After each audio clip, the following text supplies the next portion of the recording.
How's it going, everybody? This is Alex Caceres, and you're listening to Story of the Fight.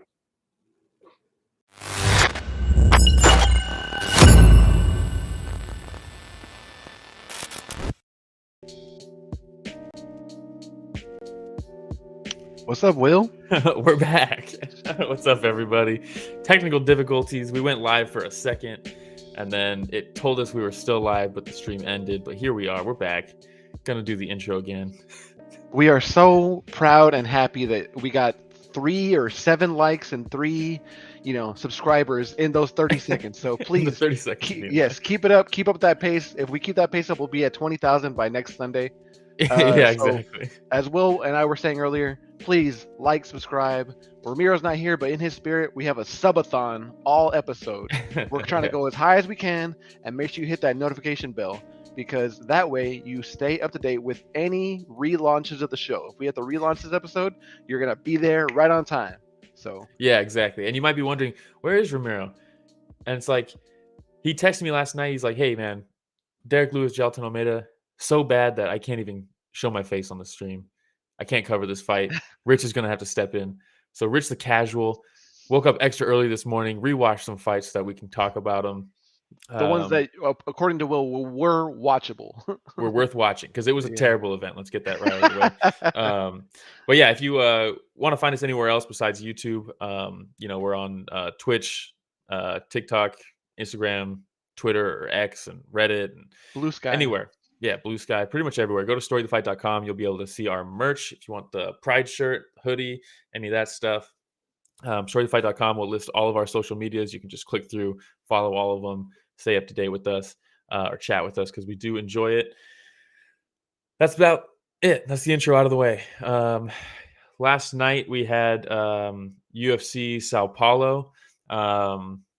We also had Friday night, One Fight Night 16. So we're going to cover some of the UFC fights first. Like I said, it was a terrible event, so it'll be pretty quick. And then we'll cut over to cover a few of the One Championship fights.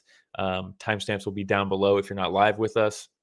If you are live with us, chat with us. Be in the chat. It helps the show. It's a lot more fun. But we can get right into it.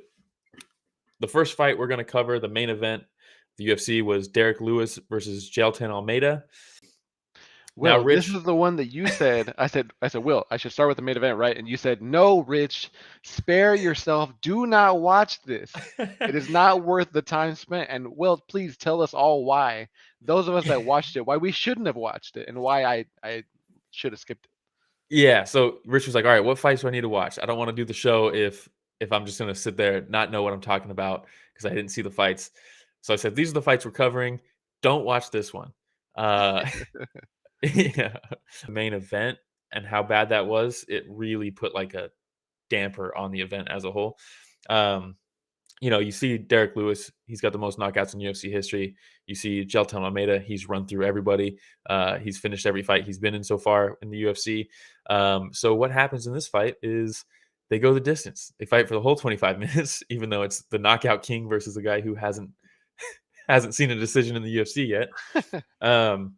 Originally, this was supposed to be Derrick Lewis versus Curtis Blades, Jailton Almeida versus Curtis Blades.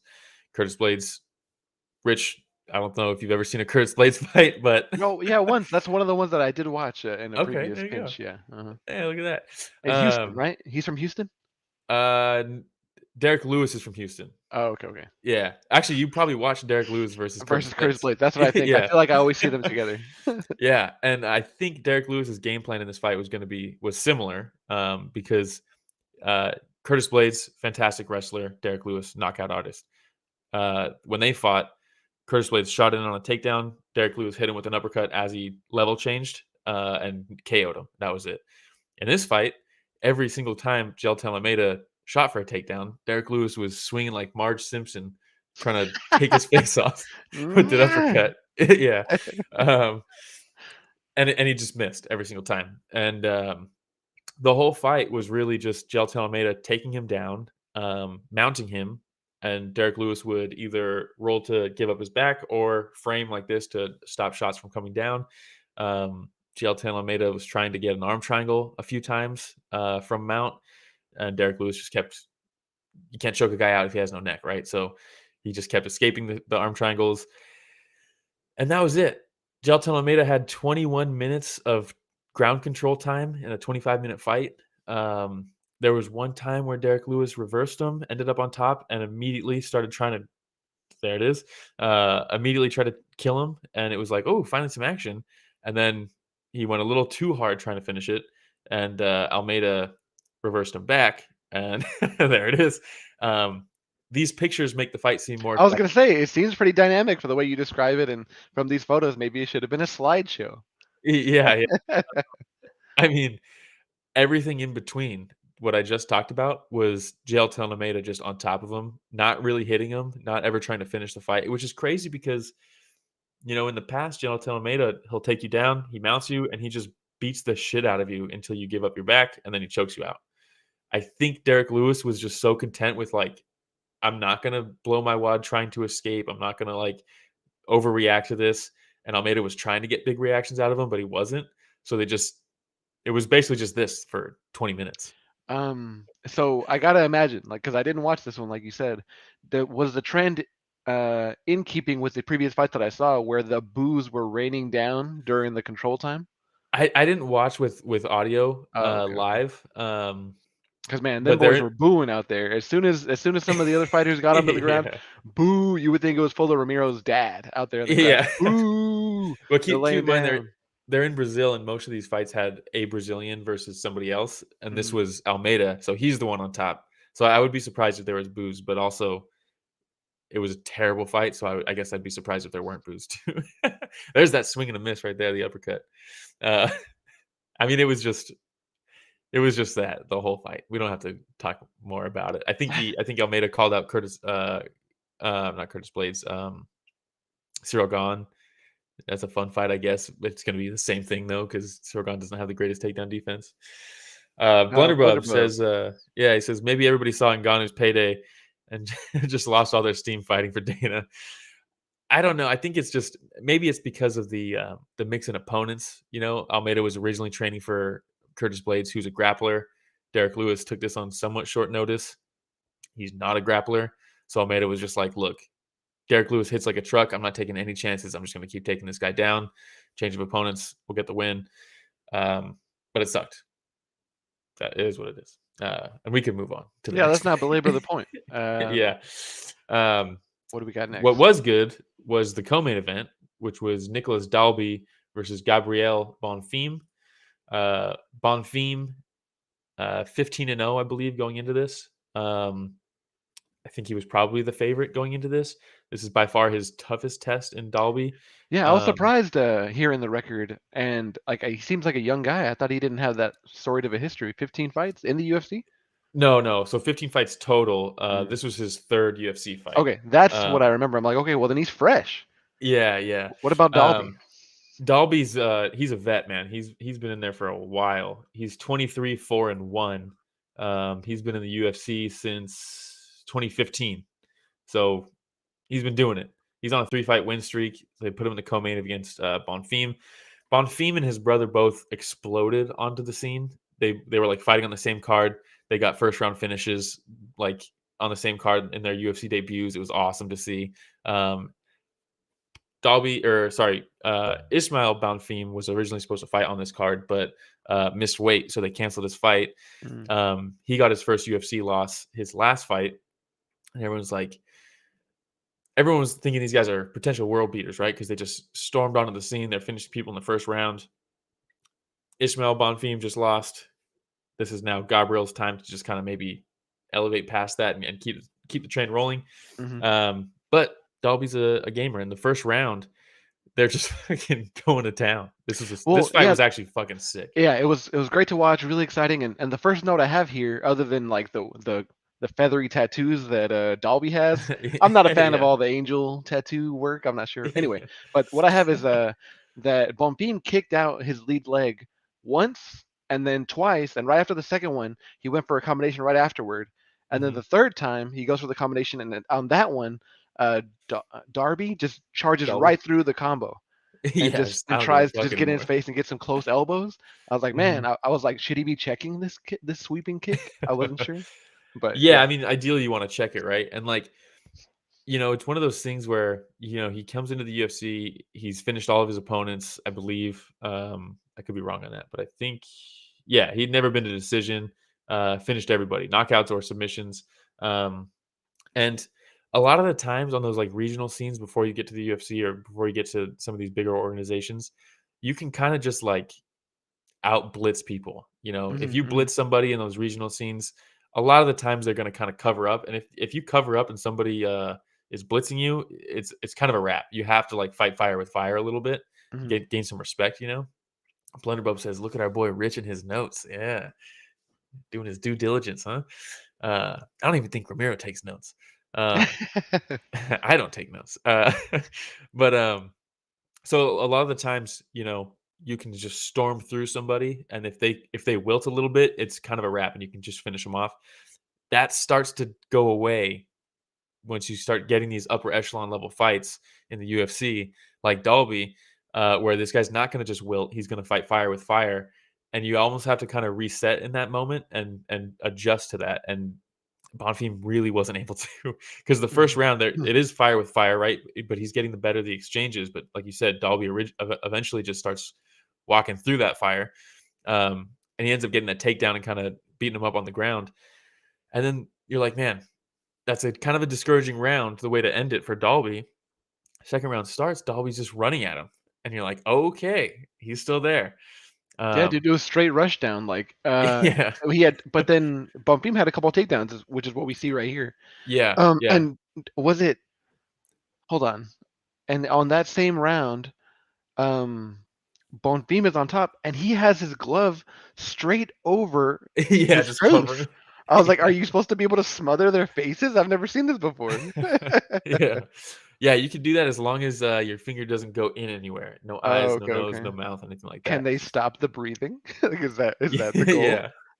Well, it's just to disrupt it, right? Because if you can Okay. a lot of the times fighting in a nutshell, honestly, is can you disrupt what the other guy's doing? And that could be a it's so scalable, right? It could be as literally as simple as disrupting their breathing. It could be disrupting their posture. A lot of the times you want to break form. You want to break Mhm. another fighter's form, because if you can do that, you can create opportunities, get them off balance, and that's when you can really do some damage. So things like that are real crafty. Um, just trying to break form. But second round, eventually Dalby, like you said, he gets taken down a couple times, but he's able to get up now. Doing really cool work on the ground, fishing for underhooks, getting to a single leg, getting to a double leg, building his base back up, and just really just not accepting the positions. And that's kind of this goes back to the same point where on these regional scenes, sometimes people do accept those positions and they don't have the fight in them to push through. Mhm. But that's not going to happen as you start climbing the rankings. Um, Butterbell says, well, who's the casual now? Well, yeah. But, halfway through that second round, I think it was around like 2 minutes. I think it was exactly the halfway point. Dalby gets back up off the ground and gets Bonfim up against the fence. And he hits him a couple times, and Bonfim shoots for a takedown, but this time it doesn't have that explosion on it. And Dalby just stops him in his tracks, and he gets back up. And Bonfim looks at the clock, and there's 2 minutes left in the round, and you're like, He's like, oh, "Damn." he's like, because he hasn't really, at least in the UFC, I haven't seen all of his 15 fights, right, and in some of these other organizations, but like I've never even heard of Future FC. Um, he fought for Samurai Fight, which is actually pretty sick. But um, you know, if you can dish it out but you can't take it, that's a lesson that needs to be learned and addressed, Mhm. right? And you only learn that once it happens, right? If you're steamrolling everybody, you never get the opportunity to learn that and adjust to it. Um, but when he started wilting, Dalby just continued to pour it on, and these knees that he was landing up against the fence were insane, dude. And I mean, eventually, not even just the knees. He's got a bunch of just short, close quarters yeah, elbows, just like this, and like with some steam behind them. Boom! And they look very painful, dude. I couldn't believe they could just stand up after those. yeah. And Bonfim, he's trying to land that uppercut. He threw the uppercut Yeah, like three three times, times. 3 times. Yeah, The first one just whoof, and I was surprised that Darby kind of saw it coming or reacted and went backward, but the other two look straight desperation. You know what I mean? The first one, yeah, like, oh, maybe he sees something, maybe he's not going to expect it, but the second and third time, like, it's yeah. too telegraphed, and it was desperation. It led to his Yeah, downfall. and can you go back to that last picture actually really quick?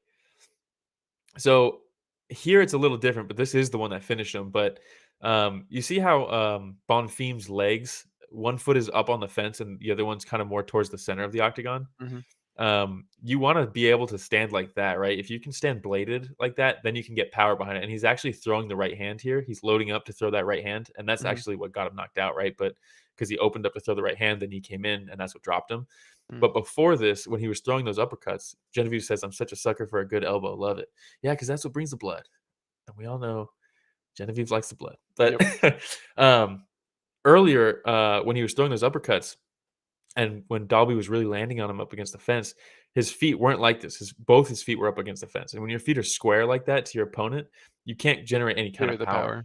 Yeah. So, Dalby, just little things like that just really show the experience here to outdog him and get the finish for Bonfim's first loss in Brazil. It's like, God damn, went to Brazil to knock out the guy. Um, but it's going to be interesting to see how both Bonfim brothers now respond to their first UFC losses. For Gabriel, it's his first ever loss. But lessons to learn, but like I said, these lessons don't get learned until they happen. So Mhm. you can only do with what you've been presented so far. But yeah, good And fight. when he dropped him, dude, Bonfim straight up did a front somersault to the Yeah, ground. Like, dude, it was I thought he gnarly. was out cold. Foreshadowing a fight we're gonna talk about in just a little bit. But Yeah, man, it was sick to watch. That one was fun. The ones that you yeah, highlighted for me to watch, I would have thought the whole event was great. And the crowd, like at first when I first started watching earlier in the card, I hmm forgot that this was a Brazil card, and I was like, the Apex looks kind of not very full. And then, but I was like, oh wait, they're in Brazil. It's still yeah, not that full. But then I heard the boos. I was like, oh, it sounds like there's a lot of people in there, and they definitely were booing Dalby when he got the win because he's fighting against the hometown kids. exactly. He's Yeah, it was definitely the funny villain. too. He soaked it in, trying to hype Yeah, him up. and Brendan Fitzgerald on the commentary was like, when he finished him and he's getting up, he's like, Nicolas Dalby, quiet or silences the crowd. But meanwhile, they're like all booing. It's Yeah, like, they're all very loud. Yeah, exactly. yeah, Silent uh, boos. yeah. But it was a good fight. Props to Dalby for, sometimes there's these guys that you can tell the UFC is getting the hype machine behind, like Paddy Mhm. Pimblett or some of these, and, and they matched them up. And I'm not saying they matched up Bonfim with Dalby thinking that Bonfim's going to steamroll Dalby or anything like that because he's no slouch, but Mhm. he's definitely like the A side of this matchup. The UFC was probably hoping Bonfim gets a win here so that they can continue to promote him and his ascension. And sometimes it's really cool when someone can spoil that. I don't know if it's Yeah. because of my deep seated resentment or something like that, but Well, we all any like cheering for the villain, right? The guy that's not supposed to win. yeah, the underdog, yeah, exactly. The So, but yeah, anti-hero, that's what anti-protagonist. we got. So yeah, speaking of like we said, we're gonna skip a couple fights, but we're skipping two fights because Dontel Mays versus Rodrigo Nascimento was genuinely um horrible to watch. I like both the guys, but goddamn, that it was tough. We're We're gonna going down skip to the the Alves prelims, right? Magomedov. We're going to the last or the opening main card fight, which was Elvis Brener versus Kruschewsky. Um, I believe that's how you say it. Blunderbob says, I believe you call that guy the spoiler. Exactly. Yeah, you love a good spoiler. But yeah, we'll go Elvis Brener versus Kruschewsky. I don't know if that's how you pronounce it. Fish Yeah, talk. man. When that fight got started, when Brenner was trying to approach Kruschewsky, I Mhm. I I kind of thought like I'm like, man, Kruschewsky is striking back every time that Brenner tries to reach forward and even land any sort of like jab or any kind of clean hit. It's like Yeah. you're gonna get smoked if you try to hit me again. It reminded me of a rattlesnake. You're trying to pick up a rattlesnake and that thing's gonna bite you when you try to reach for its tail. You know what I mean? Yeah, That's what I yeah. thought of at least. And Brennan did a good job of landing the outside leg kick. He landed one outside leg kick on Krzyzewski where his knee completely turned inwards from the outside, right? Hmm. I was Hmm. like, oh man, that's gnarly. And Krzyzewski took this on short notice. That's why it was like catch weight. They fought at 160, 165. Because Brenner was originally supposed to fight somebody else. Takes it on short notice. They start throwing down. Eventually, Brenner lands this super slick shifting right hand. Here he is throwing it here, and then he ends up in kind of southpaw position so he can throw the rear left hand, right? He opens the combo from orthodox, throws the right hand so deep that he steps through with his rear Yeah, leg, the step ends up in forward. southpaw, and then throws the left, which is now his rear hand. So here's the right hand. And I don't think this is actually the one that the finish, but it looks like it is. Because what happened is he missed with the reaching right straight and then went southpaw in the shift, lands that left hand. Here's him following up with the left hand.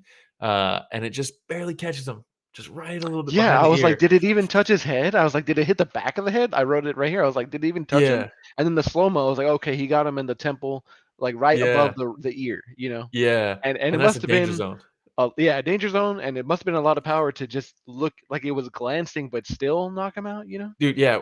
Watching it live, the way he fell, I was like, what even hit him? He didn't even hit him. Yes, And like you exactly, said, you watch the replay and you're like, oh, he just barely like bonked him a little bit above the ear and killed him.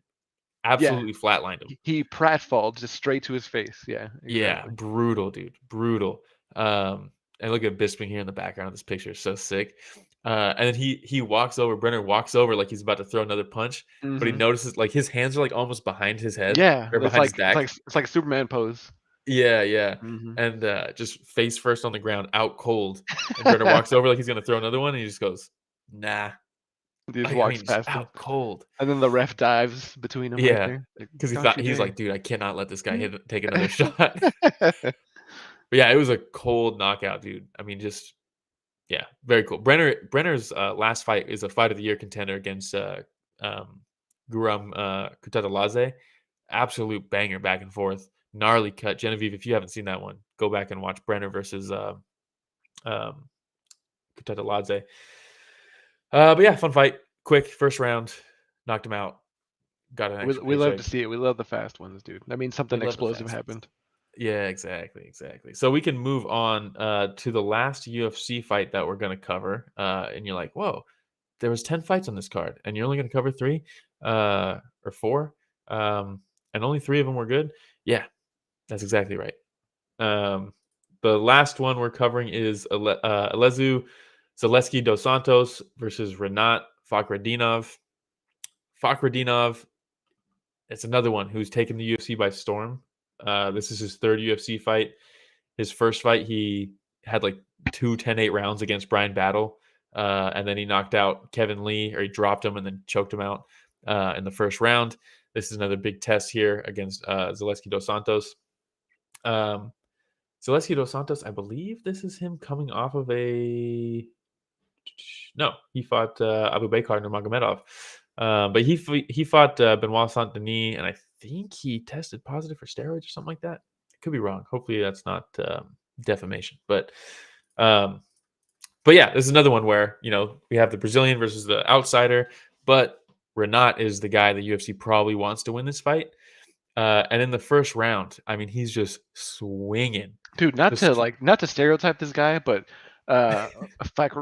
Fakhretdinov looks like one of the henchmen from the movie Eastern Promises. Have you seen that movie? Oh, yeah. You have? Nice. Yeah. With Viggo Mortensen. If you like Yeah. noir, you should check that movie out. And he looks like one of the guys that he fights in the bathtub or whatever, in the bathhouse. Dude. But dude, you were saying that he came out swinging, and he did. Like one of his first strikes, he has this like wide sweeping right hook, and I was like, is that intentional? It looks like what I would swing with, you know? Yeah, it's great. Is he always like that? I mean, he's more of a grappler, right? But what happens with grapplers who are like dominant, that like once they get you down, you're not getting up. You're gonna have to survive that round, and then you maybe have a chance again the next round. What happens is you start to like anticipate the takedown, and you're worried about the takedown, and you're focused on defending the takedown. And the way you defend takedowns is usually you have your arms low because you want to like catch them with your arms, like hook them. So you're so focused on that wrestlers can almost get away with sloppier striking technique because the defense is you're so focused on the takedown that you're not ready for.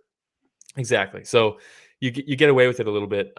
It's also just kind of crafty and weird. So you're not used to defending against stuff like that because, like you said, he's really reaching and looping with some of these punches. And he was just catching Zaleski like as he was on the outside, like he probably thought he was out of range, and he put his hands down, and then he gets caught. He gets dropped within like the first 45 seconds. Yeah, with the left. Got him quick. Yeah, as he's trying to circle away, and it seems like he shouldn't have been able to reach him from there, but he does somehow. Mhm. Drops him, ends up on top, and really just grinds him And the boos down. started happening immediately. And Yeah, this is immediately. the first one that I watched. So I was like, man, they're vicious over there. But you're right. It's probably because he's Russian up against the Brazilian. Yeah, exactly. So yeah, first round, it's like all Fakhretdinov, right? He drops him, he takes him down, and he grinds him out. No real submission attempts, maybe a kind of a rear naked choke attempt, but kind of from a side saddle position where he wasn't going to get it. Dos Santos did a good job of surviving. Well, Second yeah, round, surviving, he was on his back. yeah. Fakhretdinov was on his back, and he was doing something that I don't see often. When I'm watching, is when they're taking these shots at his leg. He's Oh kneeing him in yeah, the the back of the thigh knee. or the side of the thigh. I'm like, He why does like this not happen more often? he like buckled him at one point. Yeah, yeah, Zaleski yeah. Dos Santos was getting up and he knees him in the leg and he drops back down to a knee from it. It Mhm, seemed mhm, pretty like devastating. mhm. Um Like lots of power behind everything that he got to throw. Yeah. Yeah, and then the second round was more of a stand-up affair. Dos Santos was doing a good job at defending some of the takedowns, or if he Mhm, did get taken down, he was able to get back up. Um, really showcasing some jiu-jitsu stuff. And this right here, Dos Santos started planting this seed because the way that Fakhretdinov was striking, he was almost already leaning forward like this and reaching with his punches. mhm, So Dos Santos made a good read where he started throwing a lot of uppercuts and straight up the middle type stuff, which is going to catch you if you're leaning, right? Because you want to be moving laterally more so than vertically, mhm. normally, for this exact reason. And in the third round, I thought the second round was a close round, but I thought Fakhretdinov had the better of the exchanges on the feet. But the third round, Dos Santos starts throwing that front kick to the body over and over and over again, and eventually, with like 45 seconds left, catches him with it, and you see him hold his belly, take a few steps back, and you're like, "Oh my god, is this guy about to have a comeback win after getting dropped in the first round?" Mhm. Blood Rope says that this photo makes him want to puke. Yeah, dude, it's brutal, man. That's a brutal shot. I cannot imagine taking one of those, dude. It's so Mm-mm. gnarly. But they end up on the ground in kind of an entanglement, and Dos Santos tries to choke him out, and it doesn't quite get it. Mhm. Um, yeah, He doesn't get it, it's tough. and Rinat gets up, and he's about to land like the Yeah, hammer fist of hammer fists on this man. I was like, oh yeah, my god! But Dos Santos like just straight up kicks him right in the left shoulder and yeah. That like was gets cool. him off balance. I was like, wow, you just dodged a bullet right there. Yeah, and it was cool. This whole fight, they would crack each other and like both be like smiling, like massive smiles on their Yeah, face. yeah. Like Uh-huh. it was a cool fight. And then they scored a draw, which I think is probably the right call. You give 2 rounds to Fakhretdinov and then a 10-8 round in the third, probably for Dos Santos. I would imagine. I actually haven't looked at the scorecards, but I would imagine that's what it was. Let's see, um, I'd have to use Edge right now, and it defaults to Bing because I never use it and I haven't changed it. Hey, stop Brutal. hating on Bing, dude. They're trying to make their way in the world just like one fighting championship is trying to. Okay, Yeah. props to them, Um, because let's see. Fakhretdinov versus where is it? Here we go. 10-9 for Fakhretdinov in the first, and then 2 and 3 to Dos Santos on one judge's scorecards. I don't agree with that. Two other judges gave 10-9 in the first two for Fakhretdinov and a 10-8 for Dos Santos in the third. I think that's the right call. Sal Diamato, Rich probably doesn't even really know, but Sal Diamato used I to be heard the he's go-to. horrible. Yeah, that he was like the butt of the joke always. But dude, secretly for the past year or so, dude, he's been on point. He's been on point, and people don't want to accept it because he's the butt of every joke all the time. But the times are changing. And speaking of the times are changing, we can wrap up this event because everything else sucked. Uh, let's see. Hold on. Bloodborne wants to know if I just called one the Bing of fighting organizations. Hey, totally serviceable. Definitely has its fans. Just doesn't have the larger market share and can be the butt of the joke from guys like HLBK Omer. Yeah, But they haven't dove in. So if once you dive into give it a one shot. and you see that you're going to get rewarded just like Bing rewards you for your searches with Microsoft points, maybe there's something for everyone. That's all I'm saying. Give it a shot. Give it a shot. I will tell you that I searched UFC scorecards, and the 5th result down was the one I was actually looking for. So they got to do a little bit better. But yeah, so this event, we had a lot of cancellations.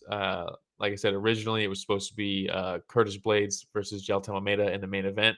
Probably would have been more competitive because they both know how to grapple, and that we could have seen a stalemate in the grappling side and could have actually been a interesting fight. Let's see. Bahalio was originally supposed to fight Ruzaboev. Ruzaboev withdrew, so he took on Abus Magomedov, and that was a terrible fight. Brener was originally supposed to fight Ribovich, which fell through. So he got the first round knockout on a short notice opponent. That's always tough to see. Let's see. Daniel Santos was really supposed to fight Daniel Marcos. That fell through. That would have been fun. What else? Let's Dude, see. this card got messed up more than Brener did. Yeah. Oh no. Lucas Alexander was supposed to fight David Onama. That would have been really. I'm a huge David Onama fan. I was excited to see him fight, and he had to withdraw. He got injured. But then we also had like 3 or 4 weight misses. I think 4 weight misses on this card. Victor Hugo missed weight, so they canceled his fight. Rodolfo Vieira versus Armin Petrosian was supposed to happen, which would have been really cool. Vieira's one of the best jiu-jitsu guys in the game. Maybe the best jiu-jitsu guy in the UFC right now.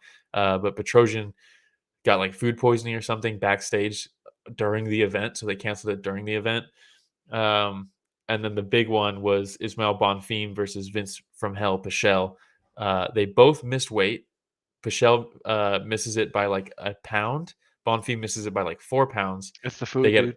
So they get an hour, right, to lose that extra weight to weigh in. How do you lose 4 pounds in an hour, Will? Yeah. Pichel loses his 1 pound, so he ends up making weight. Bonfim doesn't. Apparently, he didn't try. So Pichel says, "You know what? I'm going to take away his opportunity to make money, and I'm canceling the fight," which I respect. I mean, he doesn't get paid either now, but I respect it. If you don't do half your job, then yeah, maybe you shouldn't get paid. And the UFC doesn't really punish you for missing weight, so someone's got to. But that was it for this card. I don't think we've ever covered a whole UFC card in 30 minutes. Oh, I guess bonuses. Petrino got a bonus. We didn't talk about the Petrino fight. It was decent. He caught Modestas Bukauskas with like a gnarly check left hook as he was entering and just flatlined him. It was fun, but just not much to talk about. Brener got one for his one-shot KO, and then Bonfim versus Dalby got fight of the night because they deserved it. And that was pretty much it for this card. Hey man, what I watched was great. Maybe they should curate it. They should let you curate the cards for us. Dude. Yeah. You watch it, and then they distribute what you say is worth watching. They're like 10. We had 10 fights. Only 3 were good. And here so they watch are. those 3. Yeah. So that's it. Like you said, we were going to cover one championship. I can hear the chants. I can hear. I can hear our fans. I can hear Genevieve. I can hear Blunderbub saying 1, 1, 1. You know what? Let me go ahead and change over to that studio, dude. Oh. Mm-hmm. And we don't have a ton of time. I know we didn't cover a ton of UFC, but also this was pretty last minute that we had to make this shakeup and have Rich on the show, so he couldn't watch like the full event for either of these. So we're only, unfortunately, I might do like honorable mention, but we're only going to cover 2 fights. Bing, bing. Yeah. So we'll start with it's one fight night 16. Start with the main event: Jonathan Haggerty versus Fabricio de Andrade. Andrade is the mixed martial arts champion. On the right there, Haggerty is the Muay Thai champion, and they are fighting for the kickboxing world championship. So neither guy is going to lose their belt in their sport. And one of them is going to become a 2-sport champion. And when they announced this, everyone's like, Haggerty's going to kill him. He's the Muay Thai guy. Andrade is a mixed martial arts guy. That doesn't usually work out, especially because it is, it's a striking match. Didn't Haggerty fight like 1 month ago? I feel like we just talked about this. I mean, he beat Nango. When was that? That was in April. That seems like it was so much more recent than that. Yeah, for sure. That's crazy. Yeah, that's wild. But yeah, he fought Nongo and starched him. It was crazy. He just blitzed him, dropped him like 3 times back to back to back. It was crazy. So yeah, when this was announced, it was like it's the MMA guy versus the Muay Thai guy, but it's kickboxing. So the Muay Thai guy's probably going to smoke him. But then everyone's like, don't forget, Andrade had a pretty solid kickboxing career before he was an MMA fighter. It's just been a while. So it was a little interesting. The fight starts. Haggerty immediately is just kicking, constant kicks, high kicks, low kicks, body kicks. Andrade is trying to land his low kick, and he does land it a couple times. Here's a good one where you could tell some guys when they throw leg kicks, it's kind of lazy. It's almost like a slap. But then there's some guys who fully turn their hips almost downward as they bring the leg over, and it's just like it's like swinging a baseball bat against someone's legs. And you hear the Andrade, crack. yeah, and Andrade was landing good leg kicks, but I mean Haggerty's a Muay Thai guy, you know, he's Used to it. he's used to it. Genevieve says, honestly, overall, I wasn't wowed by this card. It wasn't bad. It just wasn't that exciting. Yeah, there were some matchups that were kind of whatever. And like I said, we're only going to cover 2 of them. This fight, let's actually keep it right here at this picture, because this was in the second round. The first round was Andrade's walking Haggerty down, kind of, but he's just kind of getting lit up a little bit. He's trying to land the low kick. He's not really landing much of anything else. Haggerty's mixing in elbows, knees. Andrade's landing good knees to the body, but Haggerty's just mixing in all these different weapons, and you can really see, like, man, this guy he's a pure striker. You know, it's a little different. Second round, he throws this cool. He almost like reaches forward and feints like he's going to throw a knee up the middle, but then brings it back down. And as Andrade is kind of stepping back and drops his hands a little bit to block a knee to the body, he brings that knee down and then throws that same side for the high kick. And he just barely gets over the glove and he cracks him and it wobbles him. And, you know, why listen to me talk about it when we could just watch it, huh? And I have it queued up almost. Genevieve or Blunderbub says Haggerty split through his guard the whole first round, even though he had the big gloves on. Yeah, that's what was surprising because I was hoping this was going to be in 4-ounce gloves, right? But because it's kickboxing, they got the big gloves. Big gloves you can kind of hide behind a little bit, and you can be more defensively responsible because they're big gloves. But it didn't matter, dude. Haggerty's throwing that 2 straight down the middle, the 1-2, the jab, and then the cross right through, and it's literally splitting it every single time. It was crazy. But here is the moment of that kick. So watch Haggerty on the right here. Oh, you can't see my cursor when I share it. That kind of sucks. Haggerty's on the right. He reaches forward like he's going to throw that knee. It's a pump fake. Like he feints it, and then he brings the leg down, and then he throws it for the high kick. It was fucking sick. And we'll see the whole finishing sequence here. Oh, beautiful. Ooh, nice. And then from here, I got to respect Andrade because he's trying to throw back. But Haggerty is just on a warpath, dude. Nothing's going, like, you're not going to affect him. I mean, just brutal. And Andrade throws knees to the body really well. And I think that was his downfall here because, you know, he's throwing these knees and Haggerty's timing them. And he's catching while he's off balance. You'll see it a couple times here. Man, that straight punch is so brutal. Wow. There it is. Yeah, and so again, he's getting caught every time. Yeah. And then he drops him. And Andrade tried to get up too soon, I think. Because once he fell back right there. Oh, I've been there, dude. He got a head rush. Yeah. I know exactly. Yeah. I mean, just once he's on that warpath, dude, it's just. And he talked about it in the post-fight interview where when he fought Nongo, he hurt Nongo. And when he saw that he was hurt, he was like, I need to get him out now. But he was like, but Nongo kind of recovered a little bit. But when I hurt Andrade with the high kick, I thought about that. And it's like, dude, how are you thinking about this type of stuff in the moment? Like, It's insane, right? But he was like, I knew I had to just keep it on him. And you can see he got caught. He got caught a couple times from return punches from Andrade. But once you're on that warpath, dude, it's like nothing's going to affect you. It's just crazy, dude. You guys talk about this all the time, you and Ramiro, but just the look of that, ring with the darkened audience out there, it makes it look so premium. It's so cool. The Lakers do that in Los Angeles where they play basketball. The crowd is darkened. I think really? in Madison Square Garden as well. But it also reminds me Will, I don't know if you ever played NBA Jam on the Super Nintendo, but I when did. you go up for a giant dunk, as Michael Jordan, or not Michael Jordan because he wasn't in the game, but all the flashing lights would happen in the background Oh too. yeah. It kind of reminds you of that because you see some like little squares back there in the darkness. Man, it looks so great. Yeah, Genevieve says, and then the babyface killer got a 6-month ban for the shit he pulled during the interview.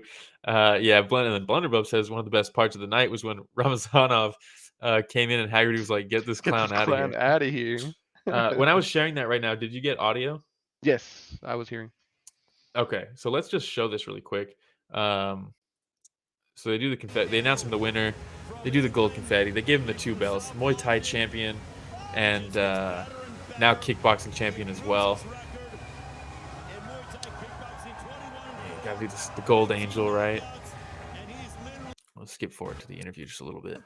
Haggerty, my friend, got 52 pounds of gold. How you feeling? I'm feeling amazing. Better feeling Just ever. 50 pounds of belt that he's just carrying right now. It's so crazy, dude. So big. Deep. Why does he say it? Hey, where's Frank, dude? I know. To this fight, there was a lot of boxing. See. Oh, here it is. You said you... Fabricio, I want your MMA belt. You said you wanted my Muay Thai belt. I'm 1-0 up. I'm coming for your MMA belt. The general He's gonna get 3 belts, dude. If he goes to MMA and fights him in MMA and then wins somehow, and he's Muay Thai, it's just like stamp kickboxing Muay Thai, but simultaneous. So yeah, they're talking, they're doing their interview, and then what Genevieve and Blunderbub are referring to is, let's see, should be right here. Oh, Blunderbub says that fight goes the other way. Yeah, definitely. You've got 2 belts, but you know Here, what? it's cool too. You also got 2 bonuses for $100,000. Wow. Come on. Nice. From Chatteri, Sigyatong, 100. Yeah, super sick. But then the rain on the parade.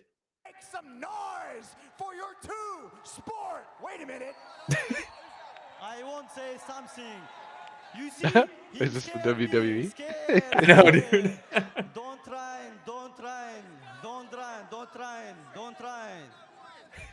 Almeida, Ramazanov. You want to chat? Just tell me, why you scared me? Just tell me. I mean, this guy's just trying to get a fight. We've seen him on Instagram calling out Liam Harrison. We've seen him call out everyone under the sun. I don't know how he got in this ring, but somebody get him out. But somebody get him out. That's so funny. And then Chatteri banned him for 6 months for entering the ring Wow. without permission. Dang. Rest in peace, dude. Hilarious, dude. Where's he gonna fight now? Yeah. Oh, he's 6 months. I mean, he'll come. They might set this fight up. If he does want to go to MMA, like Blunderbub says, that fight probably goes the other way. I mean, I don't know what Haggerty's grappling looks like. Blunderbub says nobody's scared of Ramazanov. But they were kind of hinting at this already. They had a Ty Rotolo who grappled for the inaugural welterweight grappling championship on this card in the co-main event. Mhm. And backstage, they were talking about, they were asking him if he ever wants to train with Haggerty. And he's like, oh, hell yeah, I'd love to go to England and train and stuff. And they talked to Haggerty, and he's like, dude, after this fight, if I win, I want to fight Fabricio de Andrade in MMA. So I would love to have Ty Rotolo come train and learn some jiu-jitsu from him and stuff like that. And it's like, ooh, it's interesting. But yeah, I mean, let's be real. You can't learn that much. Genevieve says that she's honestly really happy to see him banned. She's been worried that Chatteri was telling people to play up the drama, but I guess not, because that's not cool.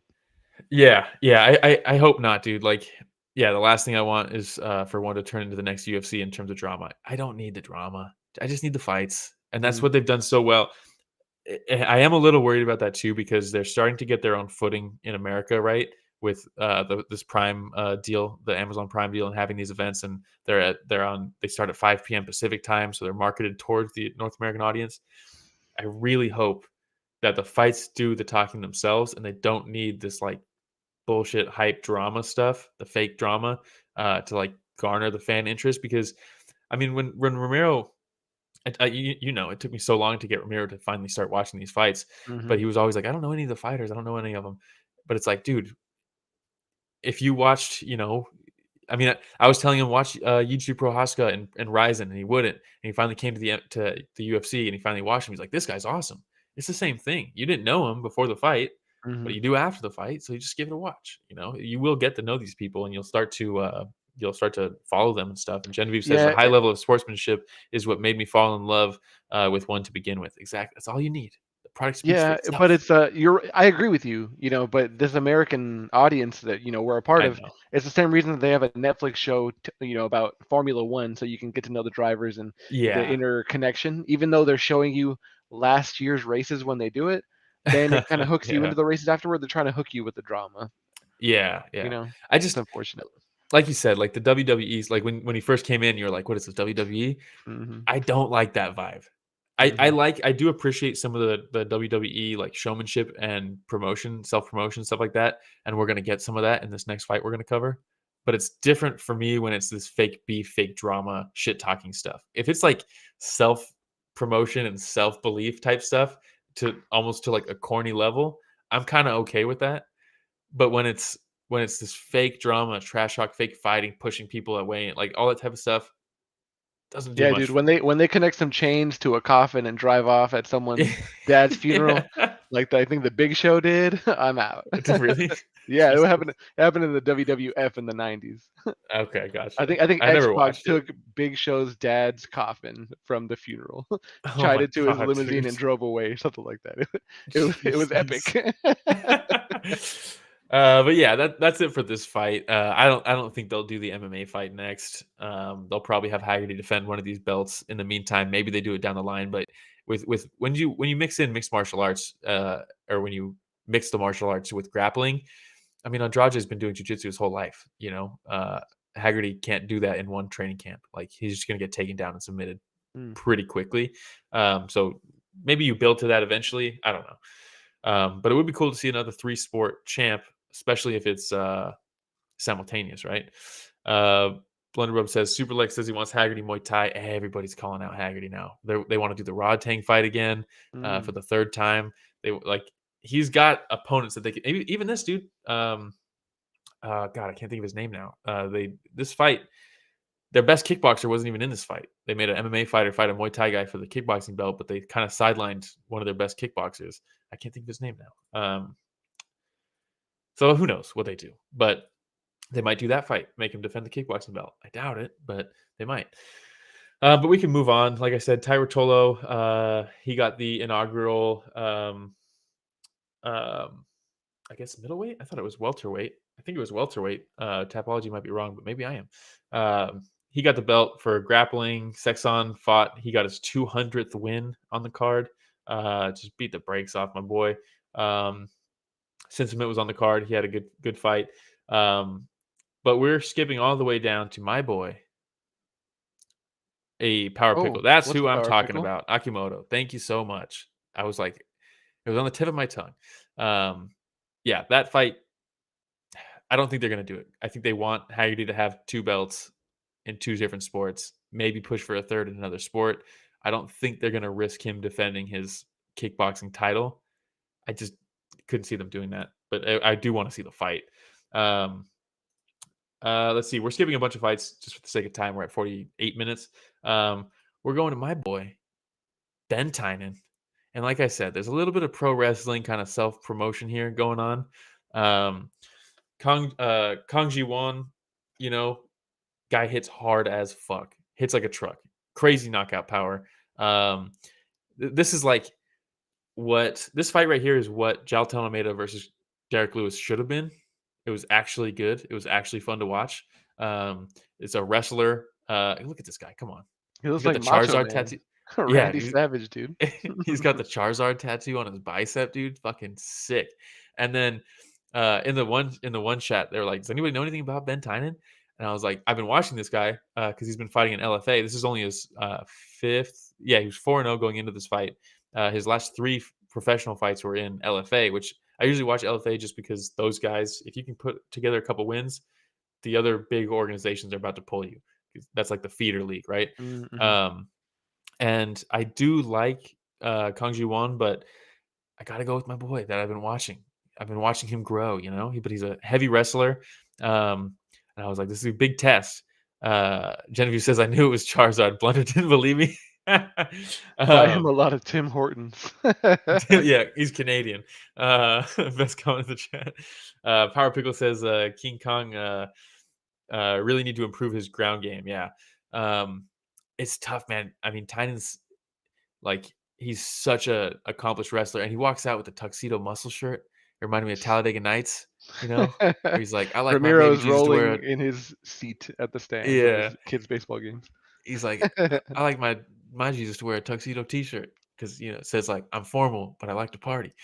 But yeah, he walks out with the tuxedo.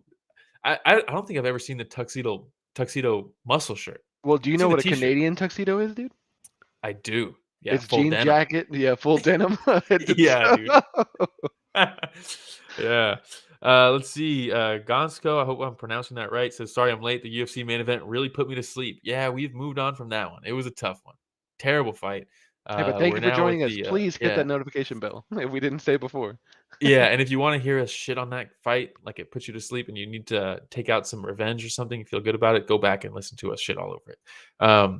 But Ben Tynan, and like I said, if you didn't see this, Ben Tynan versus Kang Ji-won was pretty much what Derrick Lewis versus Jailton Almeida could have been with the wrestler versus the knockout artist.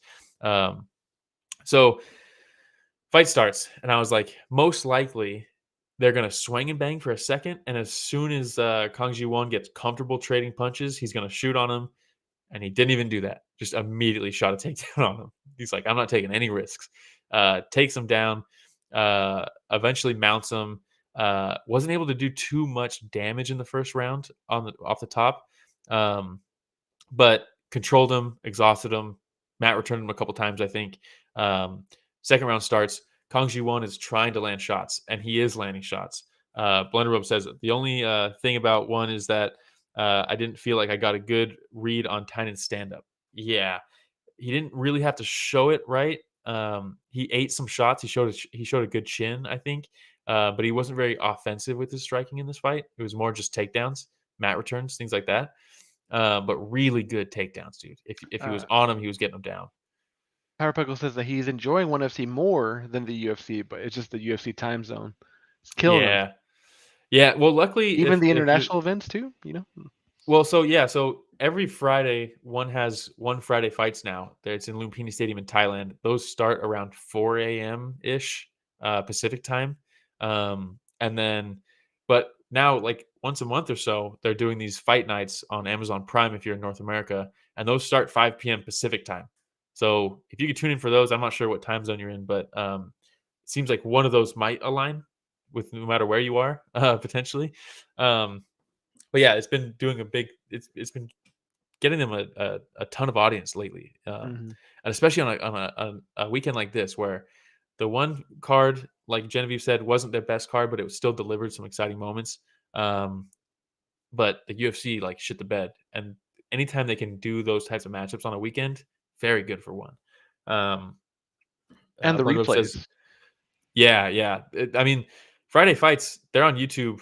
They live stream them on YouTube for free. So you can pretty much just check those out immediately whenever you can. And they're always bangers, just insane fights on those cards. But back to Ben Tynan. I mean, slick takedowns. He ate some shots, showed a good chin. Eventually started landing these elbows from mount that were so gnarly. I don't know how. I mean, Kang Ji-won was just eating him, right? He just couldn't get up. And eventually he gets the mounted arm triangle, I believe. And he's got a few wins by mounted or by arm triangle. And he's definitely is a specialist, I would say. And actually, now that we have this picture of the mounted arm triangle, I have a video that I'm going to share. Yeah, let's see it. This is only it's short clips of a couple elbows that he lands, and then the finish of the fight. But listen to these elbows. I need 1 big elbow.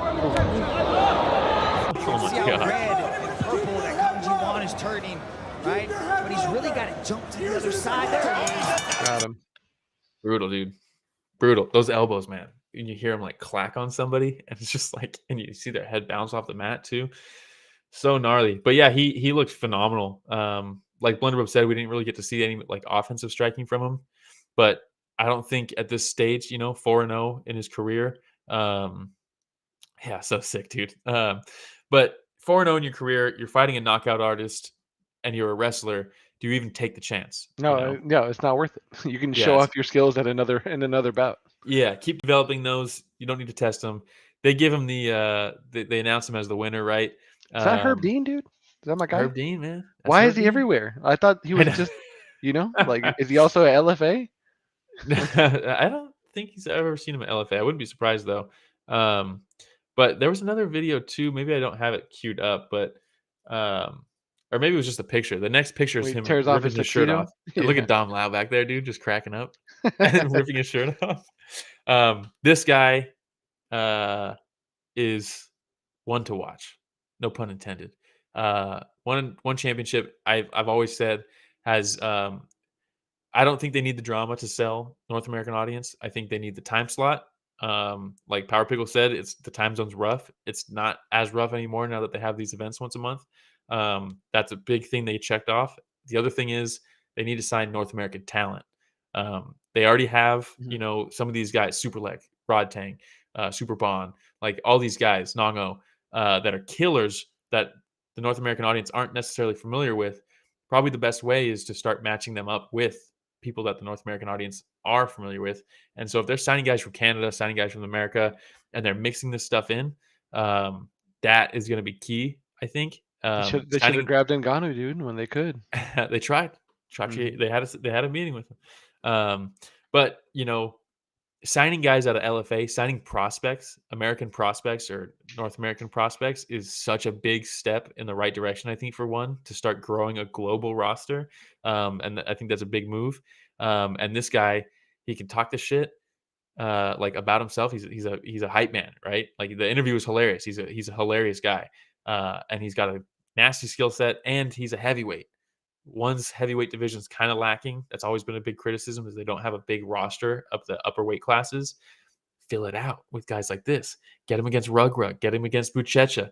Like some of these guys they have their fun matchups, fun grappling matchups. Genevieve is still mad about the dirty Buchecha fight. Yeah, that was crazy, dude. So much cheating in that fight, dude. It was insane, dude. It was insane. What do you think about Ganskow saying that he thinks that one should have purchased Bellator instead of PFL? Yeah, I think here's the tricky thing with the Bellator purchase. PFL, they haven't like done an official announcement for some reason yet, but it's pretty much confirmed now that that PFL bought Bellator, and what they're doing is they're going to continue Bellator operating as its own entity for the next year or two. And I think the reason for that is I don't know if they were able to purchase like the contracts of the fighters or something like that, or if it's broadcasting rights, if there's TV deals involved that they can't break. Mhm. So they have to continue showing Bellator fights. And then once that's done, I'm assuming they absorb the roster, which is massive for PFL. And that goes back to my point. There's a lot of North American fighters in Bellator. If one could have absorbed some of that roster, it would have been a big deal. But I think the silver lining of them not purchasing PFL or Bellator is after this year or two runs out, some of those fighters are going to finish out their contracts. So They there's can going to be a still lot pick of them free up. agents. There's going to be a Mhm. lot of free agents. So they can almost pick and choose and negotiate with the guys they want rather than absorbing a whole roster. So it could work out still. It's just time will tell. But big things on the horizon. Ben Tynan, though, man, I'm fully on board. I know he's only 5-0, but so far what I've seen, the guy's a killer. This is now his 5th fight. I think 5 finishes. It's crazy. I think we Ganskow. got some bonuses, right? Yeah, bonuses for the card. Ben Tynan got one. Christina Morales got one. We're not going to cover that fight, but I don't know what the hell happened. Um, it was crazy, dude. She comes out. She's fighting Supergirl, I believe. Yeah, she's fighting Supergirl, and Supergirl's a killer, right? She fought Stamp. Arguably won the Stamp fight. A lot of people thought she won. But Morales goes out and just starts throwing. I mean, similar to after Haggerty landed that high kick, you saw how he was just walking him down, throwing whatever he wanted. That's kind of what Morales did the entire fight. And Supergirl was just either concussed immediately or maybe she came in sick or something. I don't know what. It was kind of bizarre. She just didn't look like she was in the fight. Morales just picked her apart and just ended up getting the finish. And then Tyra Cholo got one for winning the inaugural grappling belt. Haggerty gets a double bonus for knocking out Andrade. Genevieve says Supergirl was sick. Interesting. That it seemed like there was something off. Oh, I thought it was Supergirl was sick. Like, so I guess she was ill. Okay. And then Ben Tynan gets a bonus. I think Ben Tynan, dude, the Charizard tattoo. He's got the Pit Viper shades. He's got the Tuxedo T-shirt. He's finishing all of his fights. He's finished. I think this guy is someone that one needs to put some eggs into his basket. I think they got to get him a full Canadian tuxedo, like for the next walk. Dude, if he walks out full denim, dude, oh my god, that'd be awesome. But yeah, that's it. That's it for the one card that we're gonna cover. Fun card. Next week is the big one from the UFC. UFC 295 originally was supposed to be John Jones versus Stipe Miocic. Dude, I don't believe that John Jones exists, dude. I've been on this podcast with you guys for X amount of time, and I've just seen videos of him hitting, women or being arrested, Yeah, dude, and I've never seen any actual footage of him in the ring, in an octagon. Which is crazy because he's like the general consensus. If you take He's still the pound for testing, pound greatest of this or that. Yeah, John's Bones Jones, super Dude, tall, super skilled, knows how to do everything. He's a the run legend. that He's he a went on- ghost, dude. It's like Hercules. Was yeah, Hercules dude. real? I don't know. Yeah, I never seen him. Yeah. But yeah, he tore his pec off the bone apparently, so they canceled that fight allegedly. Yuzri Prohaska versus Alex Pineda was the co-main event. That's the people's main event anyways, so we got that now for the vacant light heavyweight championship. Oh, I'm This excited for that is- because I rewatched him fighting against Glover. His fight against Glover. Oh my god, dude, that was so. When did you fun. watch that? I'll work, nothing to do. Don't let Ramiro Okay, hear. dude. Don't let him know. Rich, the not so casual, dude. But yeah, dude, Yujiro Prohaska, I was watching him back in Ryzen. So when he came over, I was texting Ramiro. I was like, hey, keep an eye out. This guy, fucking future champ. John Jones is Rich's Bigfoot, yeah. So yeah, Pineda versus Prohaska. I mean, this is literally a Street Fighter fight. This is a samurai versus a fucking like tribal warrior. This is the UFC should be marketing this like crazy, and I feel like they're not. The poster's terrible. It's just like their faces in like New York City. It should be a fucking guy in the woods with a katana fighting a guy in fucking full headdress with a bow and arrow. Like, I don't know what the fuck they're doing. They book Sergey Pavlovich versus Tom Aspinall for the interim heavyweight championship because John Jones is out. That's a banger. That's the two. Look, John Jones versus Stipe, kind of a shitty matchup. Stipe is like 100 years old now. They're both saying they're going to retire after the fight. It doesn't make any sense. Sergey Pavlovich versus Tom Aspinall is probably the rightful championship fight anyways. So that's going to be fun. Andrade versus Mackenzie Dern is going to be fun. Andrade has been slipping up lately, and Dern is a specialist, so that's fun to watch. Diego Lopez is my boy. He looks like Tom DeLonge from Blink-182. With that haircut, and he goes out there, has sick jiu-jitsu. Alexa Grasso's jiu-jitsu coach. So far, he's only had 2 UFC fights, but he's absolutely fun to watch. Pat Sabatini is a great wrestler, so we'll probably get to see some cool grappling in that fight. The big one, Matt Frivola versus Benoit Saint-Denis. That is going to be an absolute banger. These guys hit like trucks. That fight is going to be so much fun to watch. Sadikov versus Borshev, Slavis Claus, that's going to be fun. Lupita Godinez versus Tabitha Ricci will be good. It's a decent card. Ganskow interim belt for the number 2 contender spot.